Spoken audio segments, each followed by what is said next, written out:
Hey guys, welcome back to Cali Plants. It's me again, Mark, and for today's care guide, we're gonna be talking about this little leaf Graptopetalum. This is Graptopetalum Mirinae. Now, as you can see, this is a small leaf succulent with these gray-green leaves that also turns probably pink when it's stressed, much like our Graptopetalum mendozae. And also, it got this clumping habit. As it grows, it produces a lot of babies on its stems. It branches out very quickly.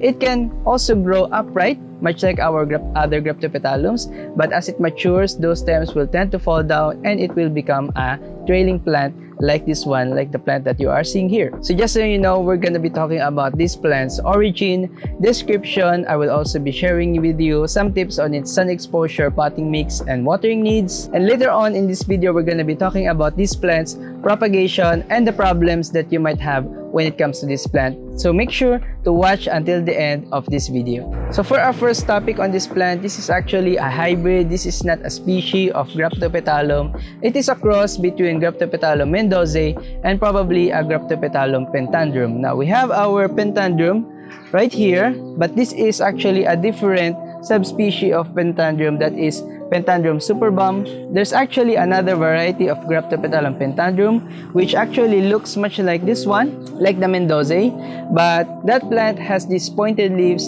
unlike our mendozae, and also it has those little rosettes that is not as wide as the Graptopetalum superbum. So the rosettes of the pentandrum is actually very different with the superbum, and that crossed with the mendozae is what brought us our Graptopetalum Mirinae. Now this is actually cultivated in Korea and it's named by Park Wan-jae. So he's the guy that described this plant, that made the hybrid of this plant.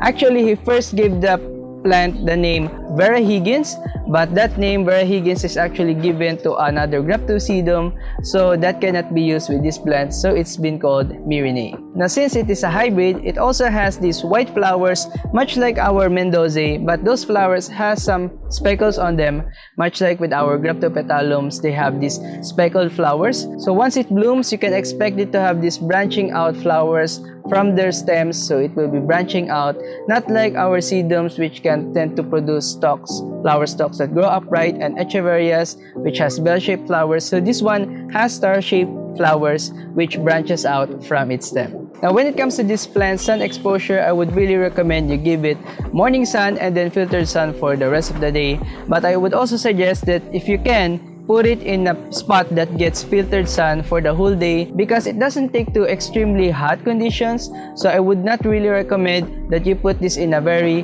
hot condition, because those little leaves tend to become thirsty very quickly and they dry up very quickly if you give them very extreme heat. So you can actually see some of them are getting sunburned right now. So you will really have a problem if you give it too much sun, especially since after watering it and the potting mix hasn't dried out yet, and if the plant hasn't absorbed the water yet, then it can dry up its leaves, and it will really be ugly if it's drying out its leaves and its potting mix is still wet. So I think that will be very stressful for the plant. So really, I would recommend that you give it full filtered sun for the whole day. Now when it comes to its potting mix, I would recommend our usual 7 parts pumice and 3 parts organic material like cocoa peat, carbonized rice hull, or vermicast, or you can make a mixture of those. And you can also try adding a little bit of less cocoa peat, because cocoa peat tends to hold on to a lot of water. So if you don't want your potting mix to stay wet for very long, then please make sure to add less cocoa peat. And now when it comes to this plant, this one tends to like a little bit of water, so it can get thirsty very quickly. If it's dry, the leaves will start shriveling if it's dry for too long, because the leaves are very small, so they don't hold on to a lot of water. So you might want to give this more frequent watering, and I would recommend that if your potting mix is really fast draining. Now also, if your potting mix is made up of a lot of inorganic material much like pumice and these really big sized particles, the plant may not be able to attach itself to the potting mix, because it really needs to have some organic material in there. And so if the plant doesn't attach well to its potting mix, then it will get thirsty very quickly, it will dry up very quickly. So I would really recommend you add some amount of organic material into your potting mix. Probably you can do 60 to 40, so inorganic to organic material. You can add more parts organic, like 40%, so that the plant can really attach itself to the soil, because if it doesn't really attach itself to the soil, then it can dry up very quickly. Now, I might have already told you a little bit of the watering on that part, but you can really check the leaves if they are already thirsty. So you can see here if they are not already shiny, so you can wait for the bottom leaves to dry up, to have these little wrinkles on them before you start watering. So this one, I just watered this last night. A little bit of the bottom leaves are already getting dried up, so I watered it. If you don't water it right away, if you wait for this to dry out for very long, then it can really drop a lot of its leaves. Actually, I planted this in a clay pot before, and in that clay pot, the potting mix dries up very quickly, so the plant doesn't have enough time to produce new leaves, so it really dropped a lot of its leaves and it looked very bare. So if you don't want your plant looking like that, you can try watering your plants more frequently, and also you can try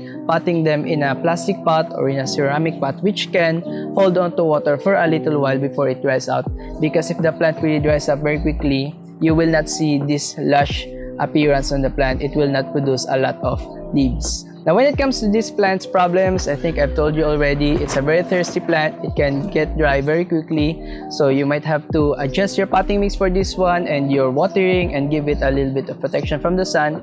It can also get sunburn, so if you give it too much sun, then it can burn. And if you're not very consistent with its care, and if it's not established yet, you might see your stems getting very bare. It won't have a lot of rosettes, and the rosettes on it will also not look very even.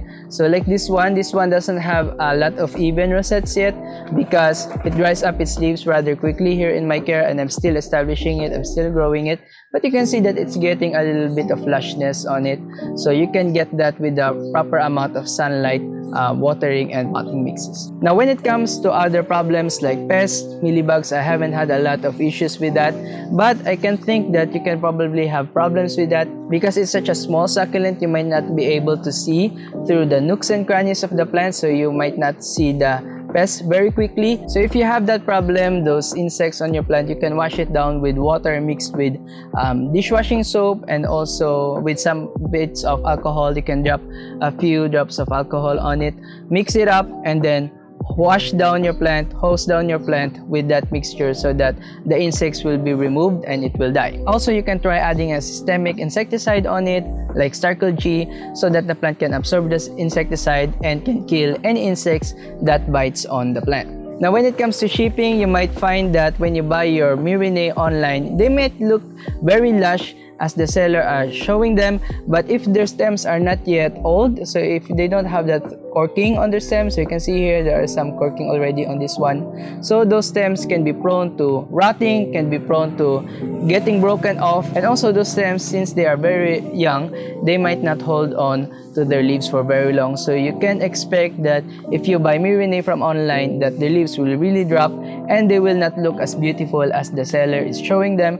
But since they are fast growers, you can expect them to really plump back up again and become beautiful again once you pot them up nicely and once you give them the right potting mix. Now, finally, on this plant's propagation, it's one that propagates very easily, very quickly, much like with our Mendozae. So as the leaves get, if you bump on the leaves and if the leaves drop, you can just plop those leaves back into the pot of its mother plant, and those leaves will pretty much produce pops on their own, so you don't have to bother with them. So you can see here, I've got some leaf propagations on this one, and they root up very quickly. So I think they're very nice. They really tend to grow in clumps. So you can see here, these are probably leaf propagations, okay, on that one. So since they are not attached to the main plant, so I think that those are leaf propagations already that sprouted. So they clump up very quickly once you pluck out their leaves, and even if you just bump into them, because since they are very outward growing plants, so you might bump into them once you put them beside other pots. But those leaves, if you drop them, if they drop, you can just plop them back onto the soil and then they will grow. But if you want to multiply your plants much more quicker, then you can try beheading them or stem propagation. So you see here, as it grows these long stems, it can produce these air roots underneath them. So you can see here that it's got some air roots on this one.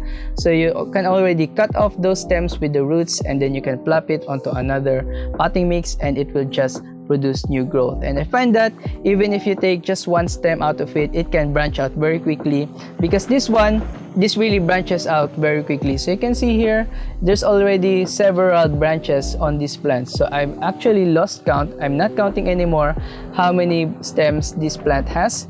So I'm just letting it grow, and once it grows, I will be propagating it. So you might also want to try propagating it once the plant becomes leggy, or if there's a part of the plant that you don't like. So if this one, for example, this stem right here, you can see that the stem is showing. If you don't want if you don't want your plant showing stems like that, you can just cut it off and you can plop it onto another potting mix, and new branches will come out of that stem, and it will look lush again, and onto its new potting mix it will become lush also. Overall, I think this is a very nice, very adorable little succulent that is also very easy to care for.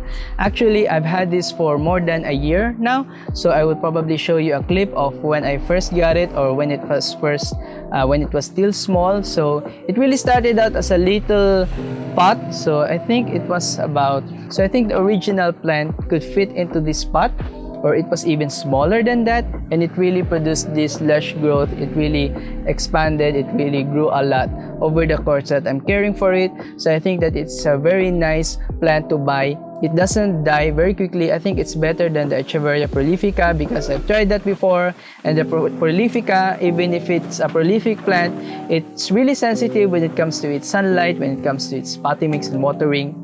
And this one, I find this more sturdier than the prolifica. So if you want a clumping succulent that looks really nice and easy to care for, I would really recommend this Myrnae along with the Mendozae. So I think that's about it for this video, guys. If you like this plant, and if you have this plant already, please make sure to hit the thumbs up below. And also, if you have any questions regarding this plant, if you have problems which I haven't talked about in this video, you can also comment it down below so that I can answer your questions once I read them. And I think that's about it for this video, guys, and I will see you on the next one. Bye bye.